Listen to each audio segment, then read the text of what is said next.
शुक्रगुजारी दी भेंट नू लेके आया मैं यीशु तेरे द्वार। शुक्रगुजारी दी भेंट नू लेके आया मैं यीशु तेरे द्वार। Hallelujah hosanna, hallelujah hosanna, hallelujah hosanna, hallelujah hosanna, hallelujah hosanna, hallelujah hosanna, hallelujah hosanna, hallelujah hosanna, hallelujah hosanna, hallelujah hosanna, होसैना,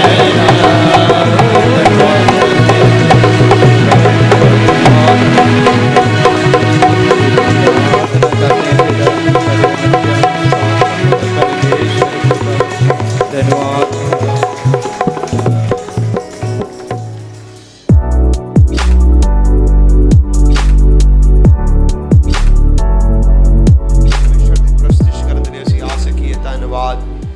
सचमुच पवित्र आत्मा का युग चल रहा है।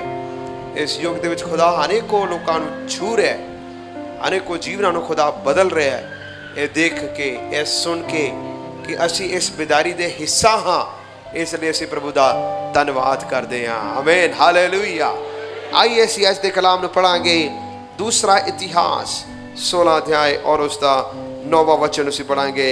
Late us open our Bibles to 2 Chronicles chapter 16 verse 9, दूसरा इतिहास 16 बाब और उसकी 9वां वचन कोई पढ़ो। माइक ਯਹੋਵਾ ਦੀਆਂ ਅੱਖਾਂ ਤਾਂ ਸਾਰੀ ਧਰਤੀ ਉੱਤੇ ਫਿਰਦੀਆਂ ਹਨ ਤਾਂ ਜੋ ਉਹ ਉਹਨਾਂ ਦੀ ਸਹਾਇਤਾ ਲਈ ਜਿਨ੍ਹਾਂ ਦਾ ਦਿਲ ਉਸ ਉੱਤੇ ਪੂਰਨ ਨਿਸ਼ਚੈ ਰੱਖਦਾ ਹੈ ਆਪਣੇ ਆਪ ਨੂੰ ਸਮਰੱਥ ਵਿਖਾਵੇ। ਇਸ ਗੱਲ ਵਿੱਚ ਤੈਂ ਮੂਰਖਤਾ ਹੀ ਕੀਤੀ, ਇਸ ਲਈ ਹੁਣ ਤੇਰੇ ਲਈ ਲੜਾਈ ਹੀ ਲੜਾਈ ਹੈ। बस लिखा है देख यहोवा की दृष्टि सारी पृथ्वी पर इसलिए फिरती रहती है कि जिनका मन उसकी और निष्कपट रहता है उनकी सहायता में वे अपनी सामर्थ्य दिखाए। परमेश्वर का कलाम सानू सिखांदा है कि परमेश्वर दियां अखियां एक कोने च नहीं पर परमेश्वर दियां अखियां सारी धरती ते फिरदियां ਹਨ। पर ਉਹ किस लिए फिर रही ਹਨ? ताकि ਉਹਨਾਂ ਦੀ सहायता कर सके जिन्हां दे मन निष्कपट है और परमेश्वर उन्होंने अपनी सामर्थ्य दिखा सके। Hallelujah hallelujah. साडा परमेश्वर दे बारे परमेश्वर दा कलाम इस प्रकार नाल सिखांदा है। वो परमेश्वर ना ते सुनदा है ना उंगलांदा है। वो परमेश्वर दियां अखियां हमेशा इस धरती ते अपने लोकां दे उत्ते लगियां रहिंदियां हन। अज इस वचन नूं असीं सुनांगे परमेश्वर दियां अखियां अपने लोकां उत्ते लगियां रहिंदियां हन। आमीन हालेलुया ਹਾਲੇਲੂਇਆ। परमेश्वर दियां अखियां अपने लोकां ते ਲੱਗੀਆਂ ਰਹਿੰਦੀਆਂ ਹਨ। पहली गल असीं देखांगे परमेश्वर दियां अखियां अपने लोकां उत्ते क्यों लगियां रहंदियां हन। पहली गल परमेश्वर दियां अखियां इस करके अपने लोकां उत्ते लगियां रहंदियां हन ताकि उन्हां दी ओह अगवाई कर सके। सारे बोलो मेरी अगवाई कर सके। ਮੇਰੀ ਅਗਵਾਈ ਕਰ ਸਕੇ। मेरी की कर सके? ਅਗਵਾਈ ਕਰ सो ਸਕੇ। परमेश्वर दियां अखियां साडे उत्ते इसलिए लगियां हन ताकि वह साडी अगवाई कर सके। पढ़ांगे जबूर 32 और उसकी 8 आयत पढ़ांगे। साम्स 32 वर्स 8 जबूरा दी पोथी 32 बाब और उसकी 8 आयत ਨੂੰ ਕੋਈ ਪੜੋ। ਮੈਂ ਤੈਨੂੰ ਸਮਝ ਦੇਵਾਂਗਾ मैं तेनू समझ देवांगा ਅਤੇ ਜਿਸ ਰਾਹ ਉਤੇ ਤੂੰ ਚੱਲਣਾ ਹੈ ਅਤੇ जिस राह ते तू चलना है ਤੈਨੂੰ ਸਿਖਾਵਾਂਗਾ तेनू जिस राह ते तू चलना है उस राह ते मैं तेनू सिखावांगा। वचन कहता है मेरी अखियां तुहाडे उत्ते इसलिए लगियां हन ताकि मैं तुहानू अपने राह नू मैं सिखा सकां टू डायरेक्ट आवर लाइफ। जब कोई व्यक्ति तौबा करता है बपतिस्मा लेता है अपना जीवन प्रभु यीशु मसीह नू अर्पण करता है फिर हर एक दिन वो परमेश्वर के हाथ च सौंपदा है और कहता कि खुदावंदा अज दा दिन मेरा तेरे हाथ दे विच है। जिथे तुसी लैके जाना चाहते हो उत्थे तुसी लैके चलना। जिथे तुसी मेरी अगवाई करना चाहते हो उत्थे तुसी मेरी अगवाई करना। मूसा दे बारे जदों उजाड़ दे विचों दी लंघ रहा सी इन्नी दुनिया उसदे नाल सी उसनूं नहीं पता कि किवें वो चलेगा। उसने परमेश्वर के सामने परमेश्वर उस नाल गल्लां कर रहा सी। सो खुदा दा वचन उसनूं की कह रहा सी। पढ़ो कूच 33 बाब और उसकी 13 आयत पढ़िए। Exodus 33 verse 13।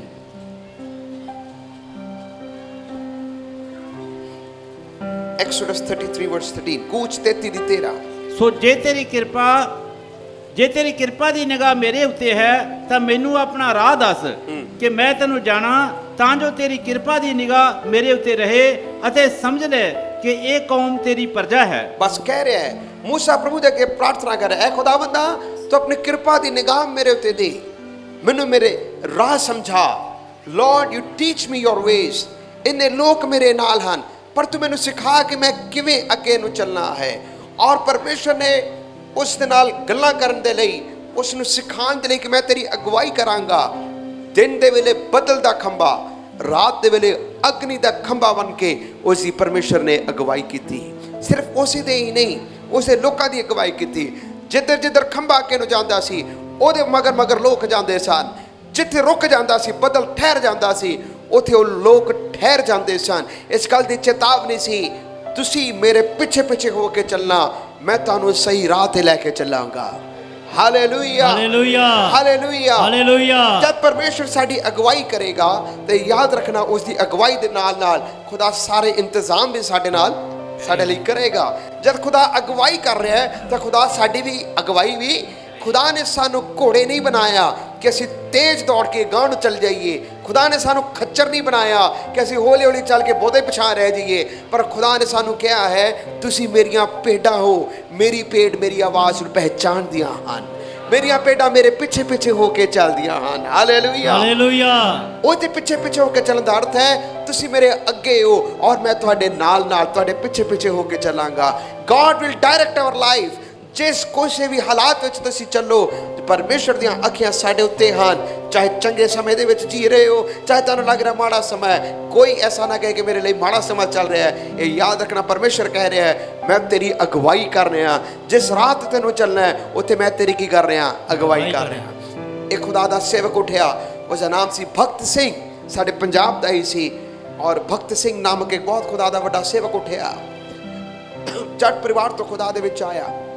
ਜਦੋਂ ਪ੍ਰਭੂ ਦੇ ਵਿੱਚ ਆਇਆ ਔਰ ਉਹ ਕੈਨੇਡਾ ਦੇ ਵਿੱਚ ਗਿਆ, ਕੈਨੇਡਾ ਦੇ ਵਿੱਚ ਆਪਣੀ ਪੜ੍ਹਾਈ ਕਰਨ ਦੇ ਲਈ ਗਿਆ। ਲੇਕਿਨ ਪੜ੍ਹਾਈ ਕਰਦੇ ਸਮੇਂ ਉਸ ਵੇਲੇ ਉਸਨੇ ਉਸ ਜਗ੍ਹਾ 'ਚ ਖੁਦਾ ਨੂੰ ਕਬੂਲ ਕੀਤਾ। ਕੈਨੇਡਾ ਦੇ ਵਿੱਚ ਰਹਿੰਦੇ ਹੋਏ ਉਸ ਨੂੰ ਬਹੁਤ ਤੰਗੀ ਦਾ ਸਮਾਂ ਗੁਜ਼ਾਰਨਾ ਪਿਆ, ਬਹੁਤ ਮੁਸ਼ਕਿਲ ਸੀ।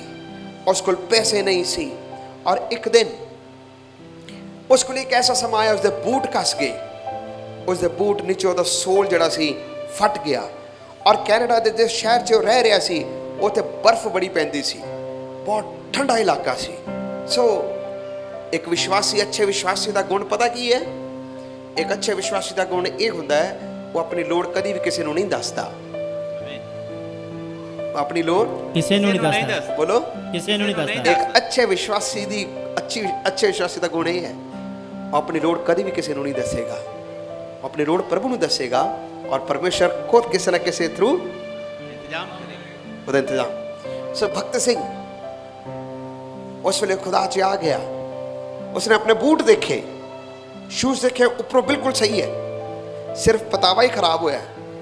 ਸੋ ਉਸਨੇ ਪ੍ਰਭੂ ਦੇ ਅੱਗੇ ਪ੍ਰਾਰਥਨਾ ਕੀਤੀ। ਪਹਿਲੇ ਦਿਨ ਉਹੀ ਬੂਟ ਪਹਿਨ ਕੇ ਚਲਾ ਗਿਆ, ਬਾਹਰ ਜਾ ਰਿਹਾ ਹੈ, ਨੀਚੋਂ ਦੀ ਪੈਰ ਠਰਨ ਲੱਗ ਪਏ, ਬਰਫ਼ ਦੇ ਨਾਲ ਪੈਰ ਠਰਨ ਲੱਗ ਪਏ। ਵਾਪਸ ਆਇਆ, ਬਾਹਰੋਂ ਕਿਸੇ ਨੂੰ ਨਹੀਂ ਪਤਾ ਲੱਗ ਰਿਹਾ ਕਿ ਇਹਦੇ ਬੂਟ ਫਟੇ ਹੈ। ਉਹ ਪਰਮੇਸ਼ਰ ਦੇ ਅੱਗੇ ਰੋਇਆ, ਉਹਨੇ ਆਪਣੇ ਸਿਰ ਨੂੰ ਘੁਟਨਿਆਂ ਦੇ ਅੰਦਰ ਕੀਤਾ, ਪ੍ਰਭੂ ਦੇ ਅੱਗੇ ਪ੍ਰਾਰਥਨਾ ਕੀਤੀ, ਖੁਦਾਵੰਦਾ ਮੈਂ ਤੈਨੂੰ ਕਬੂਲ ਕੀਤਾ, ਮੈਂ ਤੈਨੂੰ ਜਾਣਿਆ, ਇਹ ਲੋੜ ਮੇਰੀ ਹੈ ਪਰ ਮੈਂ ਕਿਸੇ ਨੂੰ ਨਹੀਂ ਦੱਸਣਾ, ਇਸ ਲੋੜ ਨੂੰ ਤੁਸੀਂ ਪੂਰਾ ਕਰਨਾ। ਕਹਿੰਦਾ ਜਦੋਂ ਘੁਟਨਿਆਂ ਦੇ ਬਲ ਸਿਰ ਨੀਚੇ ਕਰਕੇ ਪ੍ਰਾਰਥਨਾ ਕਰ ਰਿਹਾ ਸੀ, ਜਦੋਂ ਸਿਰ ਉੱਪਰ ਕਰਕੇ ਬਾਹਰ ਨੂੰ ਆਇਆ, ਇੱਕ ਬੰਦਾ ਸਾਰੀ ਗਵਾਂਢਣ ਦੀ ਇੱਕ ਪੈਂਟ ਸੀ, ਇੱਕ ਬਾਕਸ ਲੈ ਕੇ ਆਈ। ਇੱਕ ਬਾਕਸ ਸੀ, ਉਸ ਬਾਕਸ ਦੇ ਵਿੱਚ ਕਈ ਗਰਮ ਕੱਪੜੇ ਔਰ ਸ਼ੂਜ਼ ਸਨ। ਉਸ ਨੂੰ ਆ ਕੇ ਕਹਿੰਦੇ ਹੈ ਮੈਨੂੰ ਲੱਗਦਾ ਤੁਸੀਂ ਦੂਰੋਂ ਆਏ ਹੋ, ਸਾਡੇ ਕੋਲ ਕੁਝ ਐਸੇ ਕੱਪੜੇ ਔਰ ਕੁਝ ਬੂਟ ਪਏ ਨੇ ਜਿਸ ਦੀ ਸਾਨੂੰ ਲੋੜ ਨਹੀਂ ਹੈ, ਕਿ ਤੁਹਾਨੂੰ ਬੁਰਾ ਤਾਂ ਨਹੀਂ ਲੱਗੇਗਾ ਜੇ ਤੁਸੀਂ ਇਹ ਲਓਗੇ? ਉਸ ਨੇ ਕਿਹਾ ਮੈਨੂੰ ਕੋਈ ਬੁਰਾ ਨਹੀਂ ਲੱਗੇਗਾ, ਤੁਹਾਡਾ ਬਹੁਤ ਬਹੁਤ ਧੰਨਵਾਦ। ਮੈਂ ਪ੍ਰਭੂ ਦੇ ਅੱਗੇ ਪ੍ਰਾਰਥਨਾ ਹੀ ਕਰ ਰਿਹਾ ਸੀ, ਖੁਦਾ ਨੇ ਮੇਰੀ ਦੁਆ ਨੂੰ ਸੁਣ ਲਿਆ। ਹਾਲੇਲੂਇਆ। ਇੱਕ ਛੋਟੀ ਗਵਾਹੀ ਸੀ ਇੱਕ ਬੰਦੇ ਦੀ, ਪਰ ਇਸ ਤਰ੍ਹਾਂ ਕਈ ਲੋਕਾਂ ਦੀ ਗਵਾਹੀਆਂ ਹਨ। ਤੁਹਾਡੇ ਜੀਵਨ 'ਚ ਵੀ ਹੋਏਗਾ, ਮੇਰੇ ਜੀਵਨ 'ਚ ਵੀ ਨੇ। ਅਸੀਂ ਕਈਆਂ ਜ਼ਿੰਦਗੀਆਂ ਤੋਂ ਸਿੱਖਿਆ ਹੈ, ਕਈ ਲੋਕਾਂ ਦੀ ਕਹਾਣੀਆਂ ਨੂੰ ਪੜ੍ਹਿਆ ਔਰ ਸਮਝਿਆ।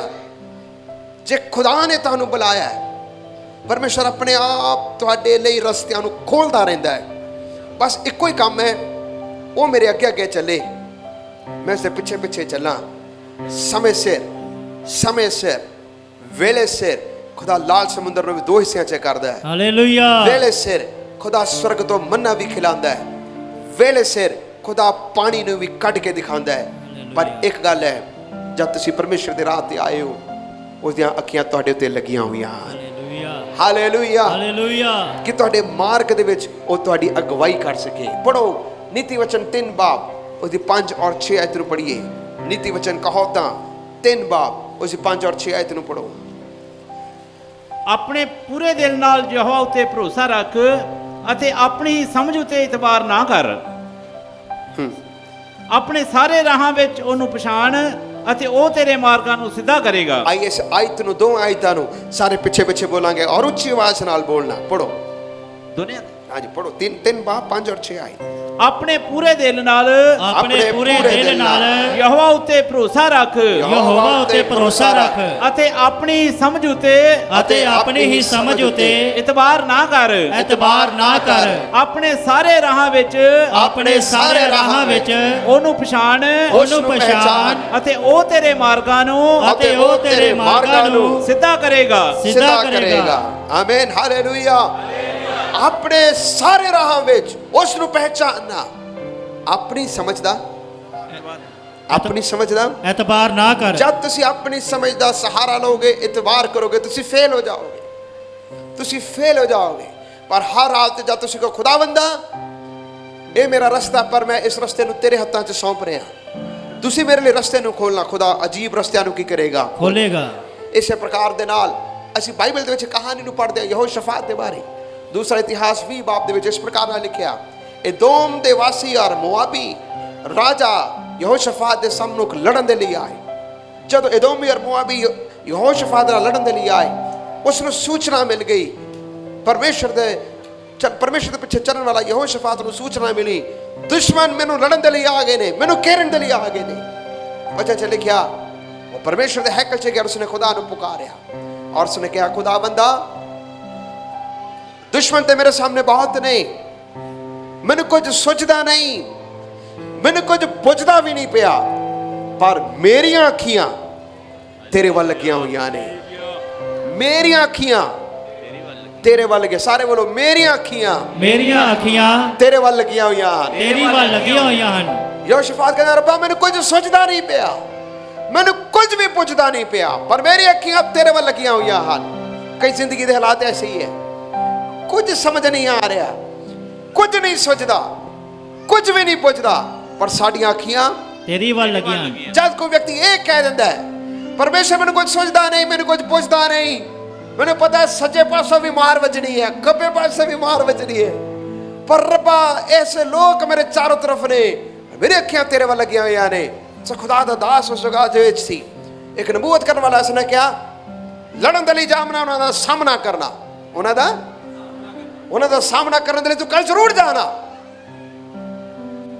अच्छी पता की सोचते हैं घर ही बैठा रहा, इसी तरह मसला हल हो जाए, उधर हुक्म आया नहीं, तू सामना करने दे लई जरूर जाना, तू अगे नूं जाना, सामना करने दे लई जाना। उत्थे लिखिया ओ यहोवा दे गीत गान लग पे, परमेश्वर की आराधना कर लग पे। गए जब लड़न दे लिए जा रहे ने, परमेश्वर के गीत गान लग पे, आराधना कर लग पे। लिखिया दुश्मन आए, परमेश्वर ने पहले तो कातक उत्थे बिठाए हुए सन, उन्होंने मारिया, फिर अमोनी और मोआबी जड़े सन वो आपस से लड़ पे। दुश्मन 2 जने आए परमेश्वर के लोगों का लड़न दे लिए, जड़े इधर नूं आए वो आपस से लड़ के की हो गए, मर गए। इस नूं कहते हैं जब असी खुदा के हत्थां 'च अपने मसलियां नूं सौंप दिंदे हां, जब असी कहने रब्बा मैनूं कुछ सोचदा नहीं, कुछ बुझदा नहीं, खुदा नूं सब कुछ सुझ गया, परमेश्वर नूं सब कुछ बुझ गया। परमेश्वर अगवाई करके तुहाडा इंतजाम भी करदा है और तुहाडे लिए लड़ेगा भी।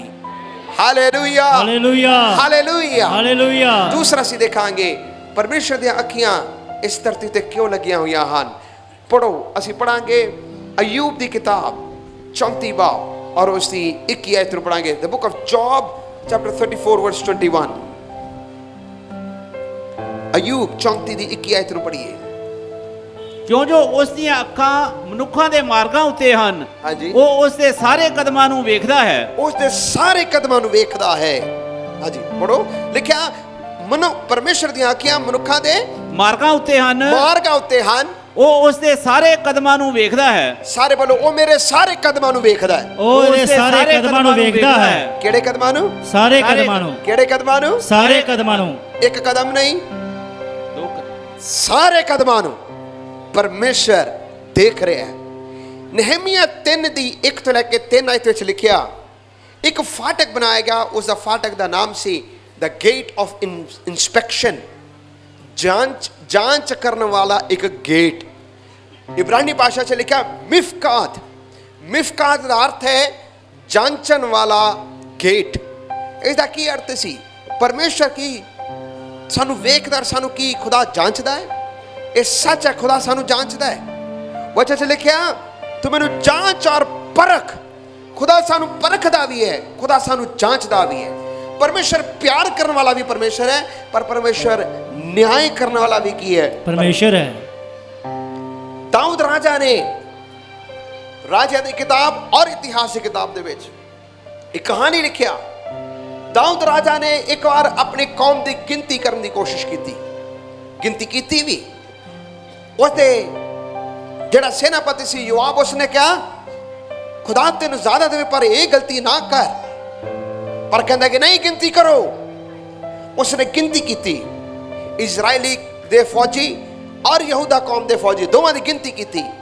जब एक गिनती की तो वचन च लिखा शैतान ने पहला गिनती करने तो पहला शैतान ने उसके मन नूं उभारिया, उसके मन के अंदर कमंड लैके आ रहा सी। शैतान ने उसके मन नूं उकसाया। जब शैतान ने उसके मन नूं उकसाया तो उसके जाल दे विच आ गया।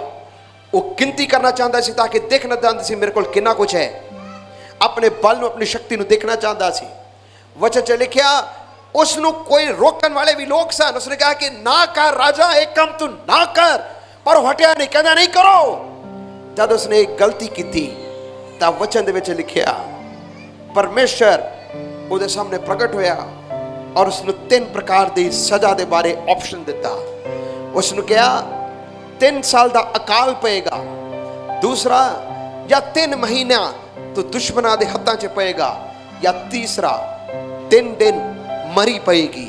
तू चुन किसनों चुनना चाहता है? वो बड़ी सोच पै गया। दाऊद कहता खुदा बंदा दुश्मना के हाथ विच पै नालों तेरे हाथ विच पैना ज्यादा चंगा, क्योंकि तू रहम करने वाला परमेश्वर है। और लिखिया परमेश्वर का दूत जब आए और उसने तलवार चलाना शुरू किया, 70,000 लोग मारे गए। और नोन दे खलिहान तक आया। उस जगह दे विच दाऊद परमेश्वर अगे रो रहा सी। परमेश्वर ने कहा बस कर, अपनी तलवार के हाथ नूं तो पिछा कर ले, क्योंकि वो परमेश्वर अगे नीवा हो चुकिया सी। मेरे प्यारे रब दे लोगों, खुदा अपने लोगों को जांचदा और परखदा है। कई दे हालात इसलिए पिछे हट गए क्योंकि तुसी अपने जीवन दे विच कई गलतियां कर चुके हो। परखण दे कारण परमेश्वर नूं परताया। इजरायली कौम परमेश्वर नूं परखाउंदी सी। इजरायली कौम हमेशा परमेश्वर नूं परखदी सी। परखण दा अर्थ है कि परमेश्वर है भी है या नहीं। परखण दा असली अर्थ है कि परमेश्वर है भी है या नहीं। That is the meaning of temptation, tempting God, कि परमेश्वर तू है या नहीं। जदों इजरायली कौम ने परखाया, नतीजा बुरा रहा। जब दाऊद ने अपने मन दे विच कमांड करके ऐसा उल्ट काम किया, उसका नतीजा उसनूं भुगतना पिया। मेरे प्यारे रब दे लोगों, परमेश्वर हर एक कदम नूं परखदा है। यही दाऊद एक दिन जब जंग लड़ रहे सन, उसने जंग करन दा महीना हुंदा सी, सारी कौम युद्ध करन दे लई गई। दाऊद अपने महल च सैर सपाटा कर रहा है। उसकी नजर पुठी पै गई, गुमराह हो गया और उसने परमेश्वर तो दूर होके उसने सोचा व्यभिचार होया, किसी ने मैनू देखा नहीं, किसी ने मैनू जांचा नहीं, पर खुदा देख रहा सी, खुदा जांच रहा सी। प्यारे रब दे लोगों, जब जंग दा वेला होवे सैर सपाटा चंगा नहीं। जब परमेश्वर के कदमां दे विच बैठण दा मौका होवे दूर जाण दा फायदा नहीं। जब परमेश्वर के हजूरी दे विच बैठ के शैतान दे नाल जंग करन दा वेला होवे छत ते रह के घुमन दा फेरा नहीं। उस वेले तुसी भी जंग दे मैदान च जाओ। खुदा तानू बड़े बड़े भयानक बीमारियां तो और शैतान दे आफतां तो बचाएगा। पर जिस वेले तुसी अपने आप नू परमेश्वर दी अखियां तो फेर लेंदे और कहंदे हो शायद मैनू कोई देख नहीं रहा, ते सोचना खुदा तेरे एक एक कदम नू वेखदा है। खुदा तुहाडे एक एक कदम नू की करदा है? देखदा है। ये सच है। यूहन्ना और सफीरा ने सोचा ਅਸੀਂ कुछ पैसे छुपा के रख लांगे, जो मन्नत मंगे उसनूं लुको के रख लांगे, शायद किसी ने देखा नहीं। पर तू परमेश्वर दे दास ने उसनूं कहा तू परमेश्वर दे के झूठ बोलिया है। परमेश्वर ने हननी और सफीरा नूं देख लिया। आकान ने जद एक खूबसूरत चादर नूं सोने और चांदी दी ईट नूं लुको के रखा, तंबू दे हेठ जमीन दे नीचे दबा के रखा।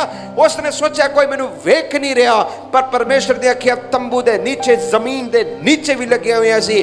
ओदा पाप उसनू प्रगट करके दिखाया। ਪਿਆਰੇ ਰੱਬ ਦੇ ਲੋਕੋ, ਪਰਮੇਸ਼ਰ ਦੀਆਂ ਅੱਖਾਂ ਤੁਹਾਡੇ ਉੱਤੇ ਹਨ, ਤੁਹਾਡੇ ਉੱਤੇ ਲੱਗੀਆਂ ਹਨ। ਉਹ ਤੇਰੇ ਇੱਕ ਇੱਕ ਕਦਮ ਨੂੰ ਜਾਂਚਦਾ ਹੈ।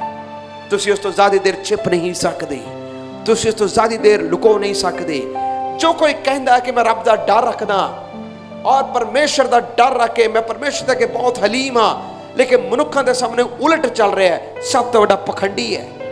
ਲੇਕਿਨ ਜੋ ਕੋਈ ਵਿਅਕਤੀ ਕਹਿੰਦਾ ਹੈ ਮੈਂ ਮਨੁੱਖ ਦੇ ਅੱਗੇ ਨੀਵਾਂ ਹਾਂ ਔਰ ਪਰਮੇਸ਼ਰ ਦੇ ਅੱਗੇ ਅਕੜਦਾ ਹਾਂ, ਉਹ ਵੀ ਸਭ ਤੋਂ ਵੱਡਾ ਪਖੰਡੀ ਹੈ।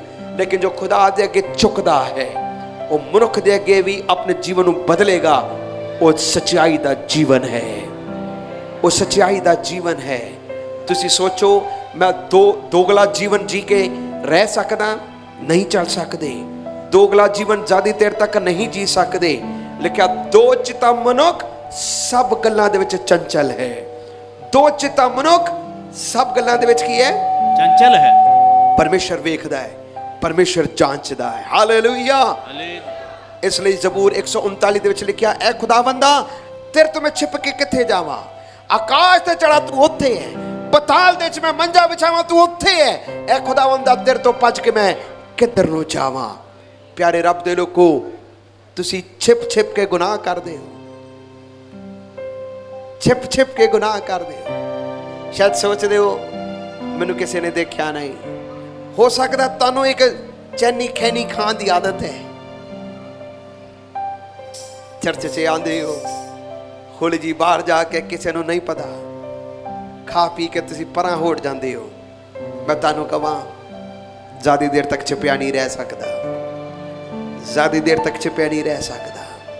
ਆਪਣੇ ਜੀਵਨ ਨੂੰ ਬਦਲੋ, ਆਪਣੇ ਜੀਵਨ ਨੂੰ ਬਦਲੋ। ਖੁਦਾ ਤੇਰੇ ਇੱਕ ਇੱਕ ਕਦਮਾਂ ਨੂੰ ਵੇਖ ਰਿਹਾ ਹੈ, ਖੁਦਾ ਤੇਰੇ ਇੱਕ ਇੱਕ ਜੀਵਨ ਦੇ ਪਲ ਨੂੰ ਦੇਖ ਰਿਹਾ ਹੈ। Hallelujah, hallelujah. ਤੀਸਰਾ, ਪਰਮੇਸ਼ਰ ਦੀਆਂ ਅੱਖਾਂ ਕਿਉਂ ਲੱਗੀਆਂ ਹਨ? ਪਰਮੇਸ਼ਰ ਦੀਆਂ ਅੱਖਾਂ ਇਸ ਲਈ ਲੱਗੀਆਂ ਹਨ ਤਾਂ ਕਿ ਉਹ ਸਾਨੂੰ ਸਿੱਧ ਕਰ ਸਕੇ।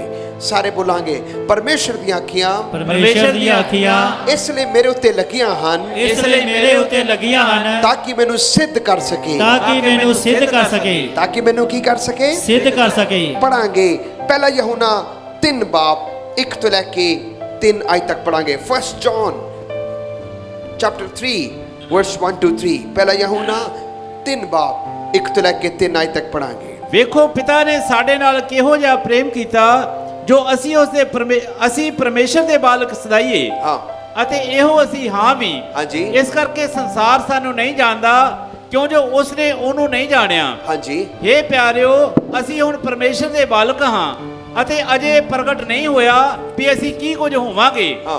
ਅਸੀਂ ਇਹ ਜਾਣਦੇ ਹਾਂ ਵੀ ਜਦ ਉਹ ਪ੍ਰਗਟ ਹੋਵੇਗਾ ਤਾਂ ਅਸੀਂ ਉਹਦੇ ਵਰਗੇ ਹੋਵਾਂਗੇ, ਕਿਉਂ ਜੋ ਉਹ ਜਿਹਾ ਹੈ ਤਿਆ ਹੀ ਉਸ ਨੂੰ ਵੇਖਾਂਗੇ। Amen, hallelujah, hallelujah. ਦੂਸਰੇ ਸ਼ਬਦਾਂ ਦੇ ਵਿੱਚ ਇਹਦਾ ਅਰਥ ਹੈ, ਉਹ ਸਾਨੂੰ ਸਿੱਧ ਕਰਨਾ ਚਾਹੁੰਦਾ ਹੈ, ਸਾਨੂੰ ਸਿੱਧਤਾਈ ਦੇ ਵੱਲ ਲੈ ਕੇ ਜਾਣਾ ਚਾਹੁੰਦਾ ਹੈ। ਇੱਕ ਪਿਤਾ ਆਪਣੇ ਬੱਚਿਆਂ ਤੋਂ, ਇੱਕ ਮਾਤਾ ਪਿਤਾ ਆਪਣੇ ਬੱਚਿਆਂ ਤੋਂ ਕਿਸ ਗੱਲ ਦੀ ਆਸ ਰੱਖਦਾ ਹੈ? ਇਸੇ ਗੱਲ ਦੀ ਆਸ ਰੱਖਦਾ ਹੈ ਕਿ ਉਹ ਸਿੱਧਤਾਈ ਦੇ ਨਾਲ ਚੱਲ ਸਕਣ, ਕੋਈ ਦਾਗ ਨਾ ਲੱਗੇ, ਕੋਈ ਦਾਗ ਨਾ ਲੱਗੇ, ਕੋਈ ਦਾਗ ਨਾ ਲੱਗੇ, ਉਹਨਾਂ ਦਾ ਜੀਵਨ ਵੈਸਾ ਹੀ ਹੋ ਜੈਸਾ ਉਹ ਚਾਹੁੰਦੇ ਹਨ। ਮੈਂ ਤੁਹਾਨੂੰ ਸੱਚ ਆਖਾਂ,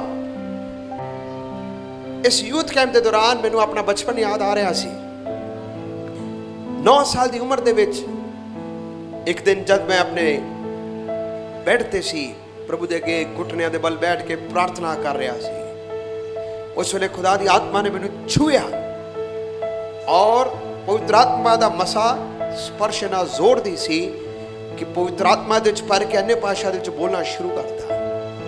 9 ਸਾਲ ਦੀ ਉਮਰ ਦੇ ਵਿੱਚ ਬਾਹਰ ਆ ਕੇ ਤਾਲੀ ਵਜਾਣਾ, ਕੰਟਰੋਲ ਨਹੀਂ ਹੋਣਾ, ਅੱਖਾਂ ਬੰਦ ਕਰਕੇ ਪ੍ਰਾਰਥਨਾ ਕਰਨਾ, ਕਈ ਦੇਰ ਪ੍ਰਾਰਥਨਾ ਕਰਦੇ ਰਹਿਣਾ, ਆਂਸੂ ਬਹਾਨਾ, ਅਨਿ ਭਾਸ਼ਾ ਦੇ ਵਿੱਚ ਆਰਾਧਨਾ ਕਰਨਾ, 3-3 ਦਿਨ ਅਨਿ ਭਾਸ਼ਾ ਬੋਲਦਾ ਰਿਹਾ, ਆਪਣੀ ਜ਼ੁਬਾਨ ਨਹੀਂ। ਐਸੇ ਪਵਿੱਤਰ ਆਤਮਾ ਦਾ ਮਸਾ ਚੱਲ ਰਿਹਾ। ਜਦ ਇਸ ਯੂਥ ਕੈਂਪ ਦੇ ਵਿੱਚ ਮੈਂ ਵੇਖਿਆ ਜਵਾਨ ਬੱਚੇ ਆਤਮਾ ਦੇ ਵਿੱਚ ਭਰ ਰਹੇ ਸਨ, ਮੇਰਾ ਦਿਲ ਇੰਨਾ ਖੁਸ਼ ਹੋ ਰਿਹਾ ਸੀ, ਪ੍ਰਭੂ ਦੀ ਸਤੁਤੀ ਕਰ ਰਹੇ ਸੀ। ਪਰਮੇਸ਼ਵਰ, ਤੂੰ ਮੈਨੂੰ ਉਹੀ ਮੇਰਾ ਬਚਪਨ ਦਿਖਾ ਰਿਹਾ ਹੈ ਜੋ ਮੇਰੇ ਸਮੇਂ ਦੇ ਵਿੱਚ ਹੋਇਆ, ਜੋ ਸਾਡੇ ਸਮੇਂ ਦੇ ਵਿੱਚ ਹੋਇਆ। ਐ ਖੁਦਾਵੰਦ, ਤੂੰ ਉਹੀ ਆਤਮਾ ਦੇ ਨਾਲ, ਉਹੀ ਜਲਾਲ ਦੇ ਨਾਲ ਤੂੰ ਭਰ ਰਿਹਾ ਹੈ। ਪਰਮੇਸ਼ਰ ਚਾਹੁੰਦਾ ਹੈ ਅਸੀਂ ਸਿੱਧ ਬਣੀਏ, ਜੈਸਾ ਉਹ ਹੈ ਵੈਸਾ ਅਸੀਂ ਵੀ ਬਣੀਏ। ਹੁਣ ਸਿੱਧਤਾਈ ਦਾ ਕੀ ਅਰਥ ਹੈ? ਸਿੱਧਤਾਈ ਦਾ ਯੂਨਾਨੀ ਸ਼ਬਦ ਹੈ ਕਟਾਰਜ਼ੋ। ਉਸ ਦੇ 4 ਅਰਥ ਨੇ। 4 ਅਰਥ ਕੀ ਹੈ? ਪਹਿਲਾ, ਸਿੱਧ ਕਰਨ ਦਾ ਪਹਿਲਾ ਅਰਥ ਹੈ ਇੱਕ ਸਿਪਾਹੀ ਨੂੰ ਸ਼ਸਤਰ ਦੇਣਾ ਜਾਂ ਉਸ ਨੂੰ ਟ੍ਰੇਨਿੰਗ ਦੇਣਾ ਕਿ ਉਹ ਜੰਗ ਦੇ ਮੈਦਾਨ ਦੇ ਵਿੱਚ ਆਪਣੇ ਆਪ ਨੂੰ ਪੱਕਾ ਕਰ ਸਕੇ। ਇੱਕ ਸਿਪਾਹੀ ਨੂੰ ਟ੍ਰੇਨ ਕਰਨਾ ਕਿ ਜੰਗ ਦੇ ਲਈ ਉਹ ਆਪਣੇ ਆਪ ਨੂੰ ਤਿਆਰ ਕਰ ਸਕੇ। ਦੂਸਰਾ, ਸਿੱਧ ਹੋਣ ਦਾ ਅਰਥ ਹੈ ਇੱਕ ਜਹਾਜ਼ ਦੇ ਲੰਗਰ ਨੂੰ ਜਾਂ ਉਸ ਜਿਹੜੀ ਚੇਨ ਹੁੰਦੀ ਹੈ ਉਸ ਨੂੰ ਉਤਾਰਨਾ, ਉਸ ਨੂੰ ਸਿੱਧ ਕਰਨ ਦੇ ਲਈ, ਔਰ ਉਸ ਨੂੰ ਪਾਣੀ ਦੇ ਜਹਾਜ਼ ਦੇ ਪਾਣੀ ਦੇ ਵਿੱਚ ਉਸ ਨੂੰ ਛੱਡ ਦੇਣਾ। ਲੰਗਰ ਉਤਾਰਨਾ, ਚੈਨ ਉਤਾਰਨਾ, ਔਰ ਉਸ ਨੂੰ ਜਹਾਜ਼ ਨੂੰ ਪਾਣੀ ਦੇ ਵਿੱਚ ਉਤਾਰਨਾ। ਤੀਸਰਾ ਉਹਦਾ ਅਰਥ ਹੈ ਇੱਕ ਟੁੱਟੀ ਹੱਡੀ ਨੂੰ ਜੋੜਨਾ। ਟੁੱਟੀ ਹੱਡੀ ਨੂੰ ਜੋੜਨਾ। To repair a broken bone. ਇੱਕ ਹੱਡੀ ਟੁੱਟ ਗਈ, ਉਸ ਨੂੰ ਜੋੜ ਦਿੱਤਾ ਗਿਆ, ਉਹੀ ਸ਼ਬਦ ਹੈ ਕਟਾਰਿਜ਼ੋ, ਯਾਨੀ ਕਿ ਸਿੱਧ ਕੀਤਾ ਗਿਆ। ਚੌਥਾ ਅਰਥ ਹੈ ਇੱਕ ਮੱਛਲੀ ਫੜਨ ਵਾਲਾ ਜਾਲ ਹੈ, ਉਹ ਟੁੱਟ ਗਿਆ, ਲੇਕਿਨ ਉਸ ਮੱਛਲੀ ਫੜਨ ਵਾਲੇ ਜਾਲ ਨੂੰ ਰਿਪੇਅਰ ਕਰਨਾ, ਉਹ ਸ਼ਬਦ ਕੀਤਾ ਗਿਆ ਹੈ ਕਟਾਰਿਜ਼ੋ। ਕਿੰਨਾ ਖੂਬਸੂਰਤ ਅਰਥ ਹੈ। ਟੁੱਟੀਆਂ ਹੱਡੀਆਂ, ਜੋੜ ਹਿੱਲ ਗਏ, ਵੱਖੋ ਵੱਖ ਹੋ ਗਏ। ਪਰਮੇਸ਼ਰ ਕਹਿ ਰਿਹਾ ਹੈ ਇਹ ਜੋੜ ਵੱਖੋ ਵੱਖ ਨਹੀਂ ਰਹਿਣੇ, ਇਸ ਨੂੰ ਜੋੜਨਾ ਹੈ। ਜਾਲ ਟੁੱਟ ਚੁੱਕਿਆ ਹੈ, ਜਾਲ ਫਟ ਗਿਆ ਹੈ, ਲੇਕਿਨ ਖੁਦਾ ਕਹਿ ਰਿਹਾ ਇਹ ਫਟੇ ਜਾਲ ਦੇ ਵਿੱਚ ਮੱਛੀ ਨਹੀਂ ਫੜ ਸਕਦੀ, ਇਸ ਨੂੰ ਰਿਪੇਅਰ ਕਰੋ, ਇਸ ਨੂੰ ਸਹੀ ਕਰਨਾ ਤਾਂ ਕਿ ਅਸੀਂ ਸਿੱਧ ਬਣ ਸਕੇ। ਪਰਮੇਸ਼ਰ ਕਹਿ ਰਿਹਾ ਤੁਹਾਡਾ ਜੀਵਨ ਦੀ ਬੇੜੀ ਹੁਣ ਵੀ ਉਸ ਚੇਨ ਦੇ ਨਾਲ ਬੰਨੀ ਪਈ ਹੈ।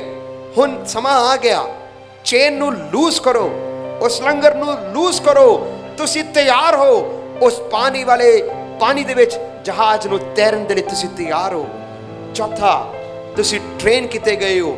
ਖੁਦਾ ਤੁਹਾਨੂੰ ਸਿੱਧ ਬਣਾ ਰਿਹਾ ਹੈ। ਇੱਕ ਜੰਗ ਦੇ ਮੈਦਾਨ ਦੇ ਵਿੱਚ ਇੱਕ ਸਿਪਾਹੀ ਜਿਵੇਂ ਸਿੱਧ ਕੀਤਾ ਜਾ ਰਿਹਾ ਹੈ, ਤਿਵੇਂ ਖੁਦਾ ਸਾਨੂੰ ਵੀ ਸਿੱਧ ਕਰ ਰਿਹਾ ਹੈ। Hallelujah, hallelujah, hallelujah. ਸੋ ਪਰਮੇਸ਼ਰ ਦੇ ਅੱਖੀਆਂ ਇਸ ਧਰਤੀ ਤੇ ਤੁਹਾਡੇ ਲਈ ਕਿਉਂ ਹਨ? ਤਾਂ ਕਿ ਤੁਹਾਡੀ ਸਹਾਇਤਾ ਕਰ ਸਕੇ, ਤੁਹਾਨੂੰ ਸਿੱਧ ਬਣਾ ਸਕੇ। ਜਦ ਤੁਸੀਂ ਖੁਦਾ ਨੂੰ ਕਹੋ ਖੁਦਾਵੰਦ ਮੈਂ ਸਿੱਧ ਬਣਨਾ ਚਾਹੁੰਦਾ, ਮੈਨੂੰ ਤਰਾਸ਼, ਮੈਨੂੰ ਜਾਂਚ, ਮੇਰੇ ਅੰਦਰੋਂ ਦੀ ਮਹਿਲ ਨੂੰ ਕੱਢ ਦੇ, ਖੁਦਾ ਮਦਦ ਕਰੇਗਾ। ਪਰ ਜੇਕਰ ਤੁਸੀਂ ਅਕੜੋਗੇ, ਇਹ ਯਾਦ ਰੱਖਣਾ ਖੁਦਾ ਤੁਹਾਨੂੰ ਤੁਹਾਡੇ ਹਾਲਾਤ 'ਚ ਛੱਡ ਦੇਗਾ। ਮੈਂ ਤੁਹਾਨੂੰ ਕਿਵੇਂ ਸਿਖਾ ਰਿਹਾ, ਉਸੇ ਆਇਤ ਨੂੰ ਪੜ੍ਹਨਾ ਜਿਹੜਾ ਅਸੀਂ ਸ਼ੁਰੂਆਤ ਵਿੱਚ ਪੜ੍ਹਿਆ। ਦੂਸਰਾ ਇਤਿਹਾਸ 16 ਦੀ 9 ਆਇਤ ਨੂੰ ਪੜ੍ਹੀਏ। 2 ਕ੍ਰੋਨਿਕਲ 16 ਦੀ 9। ਇਸ ਆਇਤ ਨੂੰ ਪੜ੍ਹ ਕੇ ਸਾਨੂੰ ਸਮਝ ਲੱਗੇਗਾ ਜੇ ਅਸੀਂ ਸਿੱਧ ਬਣਨਾ ਚਾਹੁੰਦੇ ਹਾਂ ਖੁਦਾ ਸਾਡੀ ਮਦਦ ਕਰਦਾ ਹੈ। ਜੇ ਅਸੀਂ ਸਿੱਧ ਬਣਨ ਦੀ ਕੋਸ਼ਿਸ਼ ਨਹੀਂ ਕਰਾਂਗੇ ਫਿਰ ਉਹਦਾ ਨਤੀਜਾ ਕੀ ਹੋਏਗਾ? ਪੜ੍ਹੋ ਦੂਸਰਾ ਇਤਿਹਾਸ 16 ਦੀ 9। ਯਹੋਵਾ ਦੀਆਂ ਅੱਖਾਂ ਤਾਂ ਸਾਰੀ ਧਰਤੀ ਉੱਤੇ ਫਿਰਦੀਆਂ ਹਨ, ਹਾਂਜੀ, ਤਾਂ ਜੋ ਉਹ ਉਹਨਾਂ ਦੀ ਸਹਾਇਤਾ ਲਈ ਜਿਨ੍ਹਾਂ ਦਾ ਦਿਲ ਉਸ ਉੱਤੇ ਪੂਰਨ ਨਿਸ਼ਚਾ ਰੱਖਦਾ ਹੈ ਹਾਂਜੀ, ਆਪਣੇ ਆਪ ਨੂੰ ਸਮਰੱਥ ਵਿਖਾਵੇ। ਹਾਂ। ਇਸ ਗੱਲ ਵਿੱਚ ਤੈਂ ਮੂਰਖਤਾ ਹੀ ਕੀਤੀ। ਇਸ ਗੱਲ ਦੇ ਵਿੱਚ ਤੂੰ ਇਸ ਲਈ ਹੁਣ ਤੇਰੇ ਲਈ ਲੜਾਈ ਹੀ ਲੜਾਈ ਹੈ। ਤੇਰੇ ਲਈ ਲੜਾਈ ਲੜਾਈ ਹੈ। ਤੇਰੇ ਲਈ ਕੀ ਹੈ? ਲੜਾਈ ਹੀ ਲੜਾਈ। ਗੌਰ ਫਰਮਾਨਾ ਲਿਖਿਆ ਤੂੰ ਬੜੀ ਮੂਰਖਤਾ ਹੀ ਕੀਤੀ, ਇਸ ਲਈ ਹੁਣ ਤੇਰੇ ਲਈ ਲੜਾਈ ਲੜਾਈ। ਤੁਸੀਂ ਜੇਕਰ ਸੋਚਦੇ ਹੋ ਮੇਰੇ ਲਈ ਲੜਾਈ ਹੈ, ਕਈ ਬਹੁਤ ਲੜ ਰਹੇ ਨੇ ਲੜਾਈ। ਸੋ ਇਹ ਆਸਾ ਰਾਜਾ ਦੀ ਕਹਾਣੀ ਹੈ। ਆਸਾ ਰਾਜਾ ਪਰਮੇਸ਼ਰ ਦੇ ਵਿੱਚ ਬੜਾ ਸਹੀ ਤਰ੍ਹਾਂ ਚੱਲ ਰਿਹਾ ਸੀ। ਉਸ ਨੂੰ ਖੁਦਾ ਨੇ ਬੜੀਆਂ ਜੰਗਾਂ ਦੇ ਵਿੱਚ ਜਿੱਤ ਵੀ ਦਿੱਤੀਆਂ, ਲੇਕਿਨ ਇੱਕ ਵਾਰੀ ਇੱਕ ਹੋਰ ਕੋਈ ਲੜਨ ਦੇ ਲਈ ਆਇਆ। ਉਸ ਨੂੰ ਸੁਨੇਹਾ ਮਿਲਿਆ ਕਿ ਅਸੀਂ ਲੜਨ ਦੇ ਲਈ ਆ ਰਹੇ ਹਾਂ। ਆਸਾ ਰਾਜਾ ਨੇ ਪਰਮੇਸ਼ਰ ਦੇ ਭਵਨ ਦੇ ਵਿੱਚ ਜੋ ਬਰਤਨ ਸਨ, ਸੋਨੇ ਔਰ ਚਾਂਦੀ ਦੇ ਸਨ, ਜੋ ਕੁਝ ਸਮਾਨ ਸੀ, ਉਸਨੇ ਜਾ ਕੇ ਦੁਸ਼ਮਣ ਰਾਜੇ ਨੂੰ ਜਾ ਕੇ ਫੜਾਤਾ। ਕਹਿੰਦਾ ਮੇਰੇ ਨਾਲ ਮੇਲ ਮਿਲਾਪ ਕਰ ਲਓ, ਮੇਰੇ ਨਾਲ ਮੇਲ ਮਿਲਾਪ ਕਰ। ਮੈਂ ਤੁਹਾਨੂੰ ਇਹ ਸਭ ਕੁਝ ਦੇ ਦੇਣਾ। ਕੱਢਿਆ ਵੀ ਕਿੱਥੋਂ? ਪਰਮੇਸ਼ਰ ਦੇ ਭਵਨ ਚੋਂ ਕੱਢ ਕੇ ਸੋਨਾ ਔਰ ਚਾਂਦੀ। ਕਹਿੰਦਾ ਮੇਲ ਮਿਲਾਪ ਕਰੋ, ਮੇਰੇ ਨਾਲ ਮੇਲ ਮਿਲਾਪ ਕਰੋ। ਉਸੇ ਵੇਲੇ ਖੁਦਾ ਦਾ ਨਬੀ ਉਧਰ ਆ ਗਿਆ।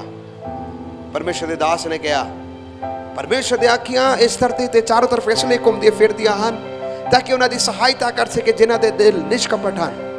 ਪਰਮੇਸ਼ਰ ਆਪਣੀ ਸਾਮਰਥ ਦਿਖਾਏਗਾ। ਪਰ ਤੂੰ ਬੜੀ ਮੂਰਖਤਾ ਕੀਤੀ ਕਿ ਖੁਦਾ ਨੇ ਤੈਨੂੰ ਪਿਛਲੇ ਸਮਿਆਂ ਦੇ ਵਿੱਚ ਵੱਡੀ ਜੰਗਾਂ ਦੇ ਵਿੱਚ ਜਿੱਤ ਨਹੀਂ ਦਿੱਤੀ। ਤੂੰ ਇਸ ਰਾਜੇ ਦੇ ਸਾਹਮਣੇ ਕਿਉਂ ਝੁਕ ਗਿਆ? ਦੇਖ ਹੁਣ ਤੇਰੇ ਲਈ ਲੜਾਈ ਹੀ ਲੜਾਈ ਹੈ। ਤੇਰੇ ਲਈ ਕੋਈ ਸ਼ਾਂਤੀ ਦੀ ਖਬਰ ਨਹੀਂ, ਤੇਰੇ ਲਈ ਲੜਾਈ।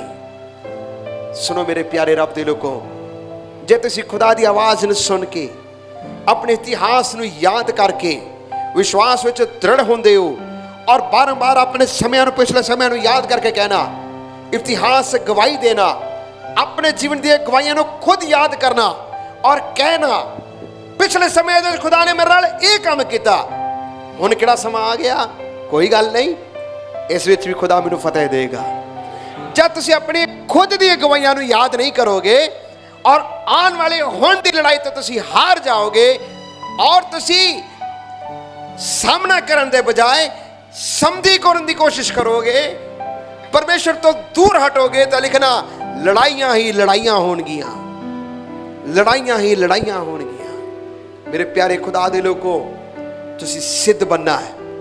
जिथे टुट गया जाल उथे जोड़ना, जिथे बेड़ी हुणे भी लंगर दे नाल जुड़े उसने कहना कि टुटे और मैं पानी दे विच तैरन दे लई तैयार हाँ। जिथे मेरी हड्डी दा जोड़ खिसक गया, खुदावंदा मेरी हड्डी दे जोड़ नूं जोड़ो, मैं सिद्ध होना चाहना, मैं परफेक्शन दे वल जाना चाहना। वचन च लिखिया तुसीं सिद्ध बनो क्यों जो मैं भी किया सिद्ध हाँ। प्यारे खुदा दे लोगों, परमेश्वर दीयां अखियां तुहाडे उत्ते हन, तुहानूं सिद्ध बनाउण दे लई, तुहाडी सहायता करन दे लई। तीन गल्लां मैं तुहानूं दस्सियां। परमेश्वर दीयां अखियां किहदे लई हन, ताकि सानूं जांच सके। परमेश्वर दीयां अखियां किस लई हन, ताकि सानूं अगवाई कर सके। परमेश्वर दीयां अखियां किस लई हन, ताकि तुहानूं सिद्ध कर सके, साडी सहायता कर सके। आइए असीं सारे अपने अखां नूं बंद करांगे, प्रभु दे अगे प्रार्थना करिए। ऐ खुदावंदा, तेरियां अखियां साडे उत्ते लगियां होईयां हन, तू मेरे मार्गां दी अगवाई कर। मैं तेनू जान लिया, तेनू परख लिया, पर तू मैनू सिद्ध कर। खुदा अपने वचन के द्वारा सानू सिद्ध करता है, खुदा ताड़ना के द्वारा सानू सिद्ध करता है, खुदा अपने दासां दे वसीले सानू सिद्ध करता है। असीं उस सिद्धताई नू पहनना, सिद्धताई दे वल जाना। जेकर साडे अंदर कोई कमी है, उस कमी नू दूर करिए और कहिए खुदावंदा तू मैनू जांच और परख ले, मैनू शुद्ध कर, मैनू साफ कर। साडे स्वर्गीय पिता, तुहाडा धन्नवाद करदे हां। हालेलुया। तू कदी सौंदा नहीं, तू कदी उंगलांदा नहीं, हालेलुया। तू कदी धर्मियां नूं देख के अपनी अखां नूं बंद नहीं करदा, पर तेरी अखियां साडे उत्ते लगियां होईयां हन। तू सानू वेख रहा है, हुणे भी तू सानू वेख रहा है, हुणे भी तू सानू जांच रहा है, हुणे भी तू सानू परख रहा है। हालेलुया। मेरे अंदर दी कमी नूं तू दूर कर। जे तू मेरी अगवाई करेगा, तू मेरा इंतजाम भी करेगा। मैं अपनी समझ दा सहारा ना लवां, पर मैं अपने सारी समझ दे वध के तेरे उत्ते निर्भर रवना। हालेलुया। तू सब कुछ वधिया करदा है, तू सब कुछ अच्छा करदा है, सब कुछ वधिया करेगा। खुदावंदा तेरा धन्नवाद। प्यारे परमेश्वर, सानू सिद्ध बनाना, साडे अंदर दी कमियां नूं तू दूर कर, सानू पवित्र बना, सानू शुद्ध कर। इन्हां वचनां दा वसीले सानू बरकत दिओ। बेनती नूं सुनो प्रभु यीशु मसीह दे नाम च। आमीन।